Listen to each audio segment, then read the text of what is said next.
अस्सलाम वालेकुम, कैसे हैं दोस्तों आप सब। दोस्तों आज हम सी प्लस प्लस सीरीज़ के लेक्चर नंबर 8 की तरफ जा रहे हैं। आज के लेक्चर में हम एरर्स पे स्टडी करेंगे कि एरर्स क्या होता है, फिर फर्दर उसके टाइप्स देखेंगे कि कितने टाइप्स के एरर हैं, run time error, logical error, linking error, उसके बाद जो है सिंटैक्स एरर। ये 4 एरर्स पे आज हम स्टडी करने जा रहे हैं। तो मेरी वीडियो के एंड तक देखिएगा ताकि आपको हर चीज़ सही से समझ आ जाए। इससे पिछले लेक्चर में हमने यूनरी ऑपरेटर्स के बारे में पढ़ा था, तो जिसने अभी तक मेरा वो लेक्चर नहीं देखा तो जाइए अभी और वो लेक्चर पहले देख लें। तो चलिए लेक्चर को शुरू करते हैं। लेक्चर को स्टार्ट करने से पहले अगर आपने मेरे चैनल को अभी तक सब्सक्राइब नहीं किया तो अभी जाएं और सब्सक्राइब करें और साथ ही साथ बेल आइकन पे क्लिक करें ताकि आपको मेरी हर नई आने वाली वीडियोस मिलती रहे। तो चलिए शुरू करते हैं।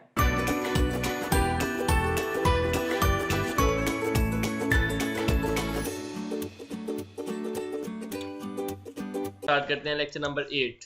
तो हमारा जो कोर्स कंटेंट है, आज हम देखने जा रहे हैं एरर्स क्या होता है, फिर फर्दर हमने उसकी टाइप्स पे स्टडी करेंगे कि सिंटैक्स एरर क्या है, रन टाइम एरर क्या है, लॉजिकल एरर, और लास्ट में जो है एक और एरर के बारे में हम देखेंगे, वो है लिंकिंग एरर।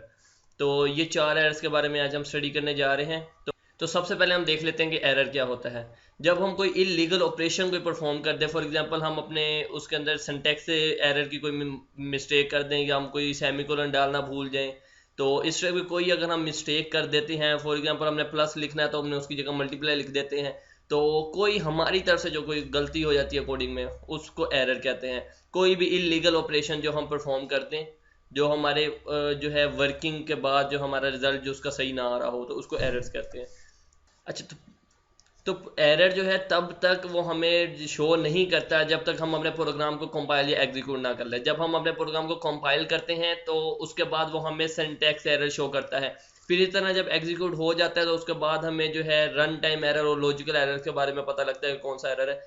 तो ये उससे पहले हमें नहीं पता लगता जब तक हम कंपाइल ना कर ले अपने प्रोग्राम को। तो ये था एरर्स। एरर को हम रिमूव भी करते हैं कंपाइलिंग के बाद। फॉर एग्जांपल जब हम अपने प्रोग्राम को कंपाइल कर लेते हैं, फिर वो हमें एरर शो करता है, फिर हम उस एरर पे क्लिक करते हैं। अगर वो सिंटैक्स एरर है तो वो हमें लाइन भी बता देता है कि किस लाइन में एरर है, तो हम वहाँ जाके अपने एरर को रिमूव कर लेते हैं। तो ये होता है अपने जब कंपाइलिंग के बाद ही हम एरर को रिमूव कर सकते हैं। तो आगे हम डिफरेंट टाइप्स के बारे में पढ़ लेते हैं कि कौन कौन सी टाइप्स है। सबसे पहली जो टाइप है वो है सिंटैक्स एरर, कि अगर हम अपना कोई सिंटैक्स गलत लिख देते हैं। सेकंड है कि रन टाइम एरर, के कोई मतलब फॉर एग्जांपल हम किसी को डिवाइडेड बाय 0 करते हैं जो अनडिफाइंड वैल्यू हमारे पास आ रही हो, तो वो है रन टाइम एरर। उसके बाद जो थर्ड वन है वो है लॉजिकल एरर। तो लॉजिकल एरर में जैसे आपको पता है कि अगर हम कोई लॉजिक ही गलत लिख देते हैं, तो फॉर एग्जांपल कि हमने a प्लस बी लिखना था, हम उसकी जगह एक मल्टीप्लाई पे b लिख दें, तो हमारी लॉजिक ही गलत हो गई, तो उसको लॉजिकल एरर, तो वो लॉजिकल एरर शो करता है। चौथा वन, ये 3 मेन एरर्स जो है ना, वो 3 ही है, syntax error, run time error, logical error. तो जो चौथा एरर है वो है लिंकिंग एरर। लिंकिंग एरर तब शो होता है जब हम अपने हेडर फाइल्स को इंक्लूड करवाते हैं। तो अगर हमारी कोई रॉन्ग कोई हेडर फाइल के हमने स्पेलिंग गलत लिख दिया या हेडर फाइल सही इंक्लूड नहीं हुई, तो हमें वो लिंकिंग एरर शो कर देता है। ये 4 एरर्स पे हमने आगे जाके फर्दर स्टडी करते हैं। सबसे पहले हम देख लेते हैं कि सिंटैक्स एरर क्या होता है।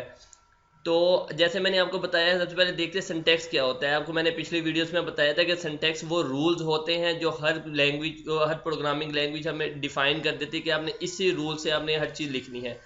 तो सिंटैक्स एरर वो एरर होता है कि अगर हम उनके रूल्स को वायलेट करें। फॉर एग्जांपल उन्होंने हमें कहा है कि आपने हर स्टेटमेंट के एंड में सेमीकोलन लगाना है और हम नहीं लगाते, हम उसके रूल को वायलेट कर रहे हैं, तो हमें सिंटैक्स एरर दे देगा। इसी तरह जो नेक्स्ट पॉइंट है वो है कि कंपाइलर जो है ये एरर शो करता है एग्जीक्यूट होने से पहले। जब हम अपने प्रोग्राम को कंपाइल करते हैं तो वो हमें तब एरर शो करता है, सिंटैक्स एरर। क्योंकि कंपाइलर जो है, हमने पहले पढ़ा था कि कंपाइलर एक तो हमारे हाई लेवल से लो लेवल में हमारे कन्वर्ट करता है, सेकेंडली वो सिंटैक्स एरर भी शो कर देता है। सो जब भी हम अपने प्रोग्राम को कंपाइल करेंगे तो वो हमें सिंटैक्स एरर शो कर देगा। तो जो हम कॉमनली सिंटैक्स एरर्स देख लेते हैं जो आजकल, जो फॉर एग्जांपल अगर हम बिगनर्स हैं तो हमें ये कुछ इस तरह के सिंटैक्स एरर हमारे लिए होते हैं। फॉर एग्जांपल अगर हम जो है पैरेंथेसिस लगाना भूल जाएं, जो मेन बॉडी स्टार्ट होने के बाद हम पैरेंथेसिस लगाते हैं, अगर हम वो लगाना भूल जाएं तो ये आपको एरर शो कर देता है। इसके अलावा अगर हम वेरिएबल को डिक्लेयर सही ना करें, फॉर एग्जांपल वेरिएबल को डिक्लेयर कैसे करते हैं, पहले इन डेटा टाइप लिखते हैं, फिर वेरिएबल नेम लिखते हैं, सेमीकोलन लिखते हैं। तो इसकी जगह अगर हम लिख देंगे पहले वेरिएबल नेम लिख दें, फिर डेटा टाइप लिख दें और मिड में सेमीकोलन लगा दें, तो लॉजिक ही नहीं बनती इस तरह, जो उन्होंने एक सिंटैक्स का है उसके मुताबिक हम लिख ही नहीं रहे, तो वो हमें एरर दे देते हैं। ये कोई छोटी छोटी मिस्टेक्स हैं जो जब हम बिगनर्स होते हैं तो हमारे ये होती हैं, लेकिन कोई ज़्यादा इसकी टेंशन वाली बात नहीं है, क्योंकि कंपाइलर हमें ये बता देता है कि आपकी ये मिस्टेक है, और हमें ये भी बता देता है कि किस लाइन में मिस्टेक है। इसको हम आगे जाके हम एग्जीक्यूट भी करके देखते हैं, तो हम देखेंगे किस तरह एरर शो होते हैं। तो नेक्स्ट जो है इनका रूल कि अब अगर हमने हर लाइन के एंड में सेमीकोलन लगाना है, तो अगर हम वो सेमीकोलन नहीं लगाते तो फिर वो एरर शो करेगा। अच्छा, तो ये था हमारा सिंटैक्स एरर। फर्दर हम इसकी आगे एग्जांपल देख लेते हैं कि सिंटैक्स एरर को शो किस तरह होते हैं, उसके एरर्स वगैरह, तो वो हम देख लेते हैं। अच्छा दोस्तों, सबसे पहले हम देख लेते हैं कि सिंटैक्स एरर किस तरह आता है। सबसे पहले हम अपनी हेडर फाइल्स को इंक्लूड करवाते हैं, #include iostream.h। तो ये हमने एक हेडर फाइल इंक्लूड करवा दी जो इनपुट आउटपुट के लिए थी। तो ये हम प्री प्रोसेसर डायरेक्टिव्स लिखने हैं जिसका हमने पहले पढ़ा था। उसके बाद हम एक और हेडर फाइल इंक्लूड करवा देते हैं। तो हम जितनी हेडर फाइल्स हमें चाहिए होंगी उतनी हेडर फाइल्स इंक्लूड करवा देंगे। तो हम #include conio.h, ये भी इनपुट आउटपुट फंक्शंस के लिए ही परफॉर्म होती है, कि उसके अंदर जो डिफरेंट, जैसे गेट इन, उसके बाद क्लियर स्क्रीन हमने यूज़ करना है तो हम उसके लिए ये conio.h यूज़ करते हैं। फिर आगे आगे हम जो है void मेन कीवर्ड जो है हम ये लिख लेंगे।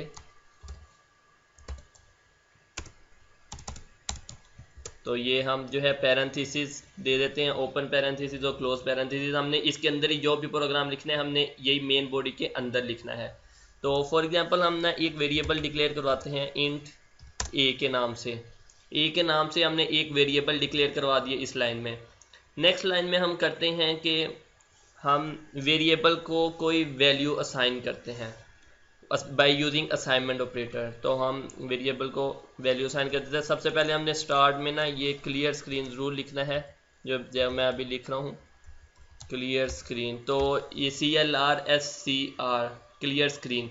तो ये यूज़ होता है कि हमारा जितना जो हमने पहले एग्जीक्यूट किया होता है ना, तो वो हमारी स्क्रीन से ख़त्म कर देता है। तो जो हम एग्जीक्यूट करते हैं तो जो हमारा आउटपुट आता है ना अब वाला रिसेंटली, तो वो हमें शो कर देता है। फर्दर मैं एग्जीक्यूट करता हूँ तो मैं आपको ये इसको और भी अच्छी तरह समझा देता हूँ। तो सेकंड लाइन में हमने किया था कि हमने इंट ए एक वेरिएबल डिक्लेयर करवा दिया। बाय यूजिंग असाइनमेंट ऑपरेटर हम ए को कोई वैल्यू असाइन कर देते हैं। फॉर एग्जांपल हम ए को 12 असाइन कर देते हैं। तो हमने ए को हमने 12 वैल्यू असाइन कर दी। By using cout operator हम अपनी ये जो 12 वैल्यू है हम इसको प्रिंट करवाते हैं। सी इन और सी आउट को मैं आपको कल जो है नेक्स्ट लेक्चर जो है मैं उसमें आपको बताऊंगा। तो सबसे पहले सी आउट यूज़ होता है हमारी कोई भी वैल्यू जो है हमने अगर स्क्रीन पे प्रिंट करवानी हो। तो ये हम डबल कोटेशन के अंदर हम अपनी स्ट्रिंग लिख देते हैं कि ये जो भी हम डाटा इसके अंदर लिखेंगे ये एज इट इज़ प्रिंट हो जाएगा। तो हम लिख देते हैं दी वैल्यू ऑफ ए इज़, फिर हम डबल कोटेशन बंद कर लेते हैं, फिर ये सेम साइन लगा के हम अपना वेरिएबल की वैल्यू हमने यहाँ पे प्रिंट करवाते हैं। फॉर एग्जांपल हमने ए एक वेरिएबल लिख दिया, इसको हम डबल कोटेशंस के अंदर नहीं लिखेंगे क्योंकि हमने इसकी वैल्यू शो करवानी है। एंड में हम सेमीकोलन लगा देते हैं और गेट ch ये हम लगा के हम अपने ये हमने प्रोग्राम लिख दिया। हम अपने प्रोग्राम को सबसे पहले एग्जीक्यूट करके देखते हैं। तो एग्जीक्यूट करने के लिए हम कंट्रोल F9 भी लिख सकते हैं या रन पे जाके हम रन पे क्लिक कर देंगे। तो ये हमारा प्रोग्राम एग्जीक्यूट हो गया, तो हमारी आउटपुट आ गई the value of A is 12। इसी तरह हम अब हम सिंटैक्स एरर चेक करना है। तो सबसे पहले हम यहाँ से ना सेमीकोलन हटा देते हैं। हमने a = 12 हमने यहाँ पे सेमीकोलन हटा दिया। फिर हम अपने प्रोग्राम को एग्जीक्यूट करके देख लेते हैं। तो ये जैसे कि आप देख रहे हैं कि वो कह रहा है कि कोई एरर है। आप प्रेस एनी की, अगर हम कोई भी की प्रेस करेंगे तो वो हमें बता देगा कि एरर किस लाइन में है। हम की प्रेस करते हैं तो वो देखें उन्होंने लाइन नंबर भी बता दिया। कहता है लाइन नंबर 7 के अंदर ये स्टेटमेंट मिसिंग है। कौन सी स्टेटमेंट? सेमीकोलन। उसने हमें लाइन नंबर भी बता दिया। हमने फिर उसी लाइन में जाएंगे, हम अपना सेमीकोलन लिखते हैं, हम फिर एग्जीक्यूट करके देख लेते हैं। अब वो एरर नहीं आ रहा। अब उसने फिर हमारा जो है हमें output they the, the value of A is 12। अच्छा, तो दोस्तों ये थे हमारे सिंटैक्स एरर। अब हम फर्दर आगे चलते हैं रन टाइम एरर की तरफ। अच्छा, तो दोस्तों नेक्स्ट है हमारा रन टाइम एरर। तो सिंटैक्स एरर यूज़ होता है जब हम प्रोग्राम को एग्जीक्यूट करते हैं, जब हमारी जो है कंपाइलिंग सक्सेसफुली ख़त्म हो जाती है, उसके बाद जब हम एग्जीक्यूशन के प्रोसेस पे आते हैं तो तब हमें रन टाइम एरर शो होता है। तो जो most commonly run time error है ना, वो यही है कि अगर हम किसी भी वैल्यू को डिवाइडेड बाय ज़ीरो कर दें तो अनडिफाइंड वैल्यू आ जाती है, इन्फिनिटी आता है। तो इस वजह से वो एरर शो कर देता है, हम किसी को भी डिवाइडेड बाय ज़ीरो नहीं कर सकते। तो इसका एक स्पेसिफिक नाम भी उन्होंने दिया है, वो है डिवीजन एरर। फॉर एग्जांपल हम देख लेते हैं, हम 3 को डिवाइडेड बाय 0 करेंगे तो वो अनडिफाइंड आ जाएगा, तो ये एक एरर शो कर देगा, वो रन टाइम एरर आपको शो कर देगा। तो ये काफ़ी डिफ़िकल्ट होता है फाइंड करना, क्योंकि कंपाइलर जो है ना, हमने जब कोड लिखना तो बहुत बड़ा कोड होता है और कंपाइलर हमें स्पेसिफिक लाइन नहीं बताता कि आपने इस लाइन में जाके मिस्टेक की है। जबकि जो सिंटैक्स एरर था उसमें तो वो आपको लाइन भी बता देता है कि इस लाइन में मिस्टेक है और ये मिस्टेक है, लेकिन रन टाइम एरर वो में ना आपको लाइन बताएगा ना मिस्टेक बताएगा, तो वो आपको खुद फाइंड करना पड़ता है। तो इसकी हम फर्दर आगे एग्जांपल देख लेते हैं, इसको हम एग्जीक्यूट करके देखते हैं कि इसमें किस तरह एरर शो होता है। अच्छा तो दोस्तों अब हम रन टाइम एरर की एग्जांपल देख लेते हैं। तो हमारे पास वही सेम कोड लिखा हुआ है। इसके अंदर रन टाइम एरर में होता है कि अगर हम किसी चीज़ को भी डिवाइडेड बाय 0 करते हैं तो हमारे पास रन टाइम एरर शो हो जाता है। हम एग्जाम्पल देख लेते हैं। हम ए के अंदर जो 12 हमने स्टोर करवाया था ना, हमने 12 डिवाइडेड बाय 0 करके ए के अंदर स्टोर करवा देते हैं। मतलब 12 जो वैल्यू थी उसको 0 पे डिवाइड किया, उसको ए में स्टोर करवा दिया, उसके बाद ए को हम प्रिंट करवा लेते हैं। तो हम अब देख लेते हैं कि कोई एरर तो नहीं आता। तो हम रन करके देख लेते हैं। उसने हमें रिजल्ट तो दे दिया, लेकिन उसने हमें साथ ही एरर भी नीचे शो कर दिया। कहते हैं warning at line number 6 divided by 0। तो हमने ये जो 0 से डिवाइड किया तो उसने कह दिया कि यहाँ पे आप 0 से डिवाइड नहीं कर सकते, ये आपका एरर है। तो उसने हमें रन टाइम एरर भी बता दिया। नेक्स्ट हम चलते हैं लॉजिकल एरर की तरह। लॉजिकल एरर वो एरर होता है कि जब हम अपनी लॉजिक की गलत लिख दें। फॉर एग्जांपल हमने दो चीज़ों को आपस में मल्टीप्लाई करना है तो हम दो चीज़ों को आपस में डिवाइड कर देते हैं। तो ये हम अगर लॉजिक ही गलत लगा देते हैं तो ये हमें लॉजिकल एरर शो होता है। अच्छा तो लॉजिकल एरर को हम फाइंड कैसे करते हैं? इसके लिए हमें कोई एरर शो नहीं होता। जैसे syntax error, run time error के लिए हमें एक प्रॉपर एरर शो होता है कि आपको ये सिंटैक्स एरर है इस कोडिंग में या रन टाइम एरर है। लॉजिकल एरर के लिए कोई एरर आपको शो नहीं होता क्योंकि काफ़ी डिफ़िकल्ट है फाइंड करना। तो ये इस तरह एरर आपको पता लगता है कि जब हमने आउटपुट देखते हैं ना, तो आउटपुट वो नहीं होती जो हम चाह रहे होते हैं। तो तब हमें जाके पता लगता है कि हमने कोई पीछे लॉजिक में कोई गलती कर दी है। तो फिर तब जाके हम उसको सेट कर लेते हैं। तो ये इस तरह हम लॉजिकल एरर को फाइंड कर सकते हैं। सबसे ज़्यादा जो लॉजिकल एरर्स करते हैं वो बिगनर्स ही करते हैं, क्योंकि हम अक्सर जो है जल्द हमें नहीं इतना कोडिंग के बारे में पता होता, तो हम ऐसे थोड़ी सी रॉन्ग लॉजिक लिख देते हैं, तो वो इस वजह से लॉजिकल एरर आ जाती है। तो लॉजिकल एरर को फाइंड करने का अच्छा तरीका है कि आप सबसे पहले स्टार्टिंग से एंड तक सारे कोड को पढ़ें। जब आप शुरू से एंड तक पढ़ेंगे, आप अपने फुल माइंड को कोडिंग के अंदर लगाएंगे तो आपको खुद ही एरर का पता लग जाएगा। तो ये लॉजिकल एरर को फाइंड करने का तरीका होता है। फर्दर हम लॉजिकल एरर की भी कोई एग्जांपल देख लेते हैं। तो चलिए हम अपनी स्क्रीन पे चलते हैं, आपको मैं लॉजिकल एरर की भी एग्जांपल दिखाता हूँ। अच्छा तो दोस्तों हमारा जो नेक्स्ट एरर आज हम देख रहे थे वो था लॉजिकल एरर। कि अगर हम कोई लॉजिक ही रॉन्ग लिखते हैं तो वो भी हम चेक कर लेते हैं। फॉर एग्जांपल हमने करना था, हम दो वेरिएबल ले लिए ए बी और सी, ठीक है। हमने ए को वैल्यू दे दी 12, बी को हमने value they the 14 by using assignment statement, जैसे कि आपको मैंने पहले ही बताया है। हम सी के अंदर हम वैल्यू स्टोर करवा देते हैं। ए और बी को प्लस करके जो एक एक्सप्रेशन है ए प्लस बी, हम उसको ऐड करके ए और बी की वैल्यू को हम सी में स्टोर करवा रहे हैं। तो इसमें जो है अगर हमने एरर कैसे आता है, फॉर एग्जांपल अगर हमने करना था ए और बी को आपस में मल्टीप्लाई करना था तो हमने गलती से ऐड कर दिया। तो हमने a प्लस बी, अब हम इधर c, a की जगह हम यहाँ पे c लिख के हम c को प्रिंट करवा देते हैं। तो अब हम रन करके देख लेते हैं कि कोई एरर तो नहीं है इसके अंदर। तो ये देखें उन्होंने हमें दे दिए the value of a is 36। तो उसने हमें दोनों को ऐड करके बता दिया 12 प्लस 24, a और p को ऐड करके बता दिया, जबकि हमने दोनों को मल्टीप्लाई करना था। तो ये हमारी लॉन्ग लॉजिक की वजह से होता है। इसमें जो है कोई एरर नहीं शो होता, इसमें हमारा आउटपुट रॉन्ग आ जाती है।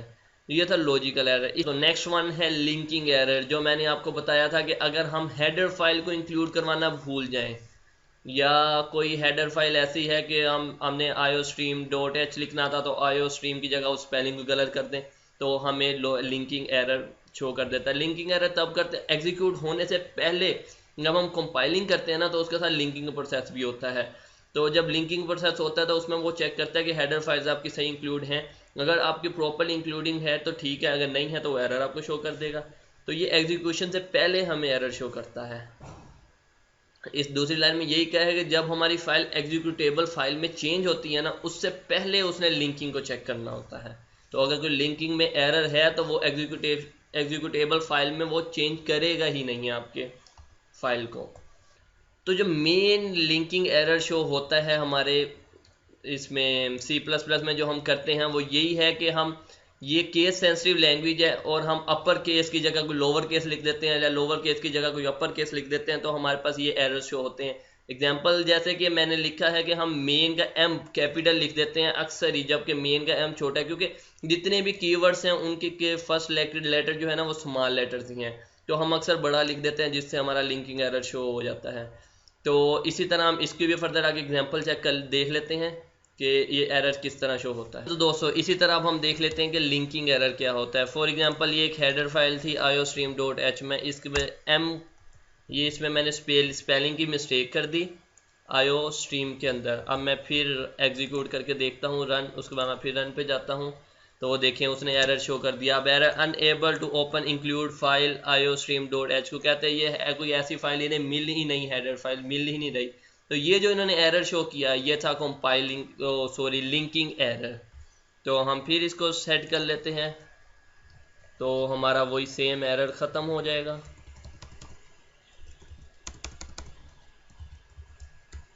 हम ये लिख के फिर एग्जीक्यूट करके देखते हैं, रन करते हैं तो देखो कोई एरर नहीं शो हुआ, क्योंकि हमने उसको जो है हेडर फाइल अब हमने सही इंक्लूड करवा दी। जब हमने रॉन्ग इंक्लूड करवाई थी तो हमारा वो एरर शो कर रहा था, बट अब हमने सही इंक्लूड करवाई तो अब कोई एरर शो नहीं कर रहा। तो ये थे हमारे कुछ एरर की टाइप। उम्मीद है कि आपको समझ आ गए होंगे। अच्छा तो दोस्तों ये थी हमारी आज की वीडियो जिसमें हमने एरर्स पे स्टडी की विद एग्जांपल। हमने उसको एग्जीक्यूट भी करके देख लिया कि किस तरह हमारे एरर शो होते हैं। तो यही थी हमारी आज की वीडियो। तो इंशाल्लाह नेक्स्ट वीडियो में मिलते हैं। नेक्स्ट वीडियो में हम इंशाल्लाह इनपुट और आउटपुट पे स्टडी करेंगे कि हमने यूज़र से वैल्यू कैसे गेट करनी है और अपनी वैल्यू को आउटपुट कैसे करवाना है। तो तब तक के लिए अल्लाह हाफिज़।